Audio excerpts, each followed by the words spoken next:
Work blouse తీసుకున్నామండి, green లో work blouse తీసుకున్నాం అనమాట. ఇది ఒకటి విప్పి చూపిస్తాను. ఇలా వస్తుంది. హ్యాండ్స్ కేమో ఫుల్ వర్క్ వస్తుంది, నెక్ కి కొంచెం సింపుల్ గా వస్తుంది. ఈ బ్లౌజ్ పీస్ ఒక్కటే తీసుకోవాలి. కొంచెం హెవీలో తీసుకుంటే బ్లౌజ్ కొంచెం వర్క్ ఎక్కువ ఉందండి.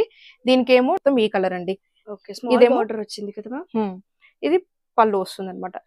ఈ కలర్స్ పేర్లు చెప్పడానికి కూడా రావట్లేదు నాకు. ఇది గ్రీన్ లో వస్తుంది అనమాట. ఈ కలర్ చార్ట్ ఏంటి అని మీకు ఒకవేళ ఇంట్రెస్ట్ ఉంది కొనాలి అనుకుంటే నేను పంపిస్తాను మీకు. ఇది న్యూ ట్రెండీ మోడల్ అనమాట. ఇది ఎప్పుడు చూసి ఉంటారు ఇలాంటి మోడల్. ఫ్రంట్ ఏమో మొత్తం ఇలా లేస్ వస్తుంది అనమాట వర్క్. ఈ శారీ కోసం ఈ బ్లౌజ్ అండి ఇది వస్తుంది అనమాట. శారీ చాలా క్లాసీ లుక్ అండి, చాలా బాగుంటుంది. బ్లౌజ్ కూడా ప్యూర్ కాటన్. ఇది ఆర్గంజాలోనే ఇది ఒక శారీ అండి, సిల్క్ ఫ్యాబ్రిక్ లో సీక్వెన్స్ వస్తుంది, మల్టీ కలర్ లో ఇలా వస్తుంది అనమాట.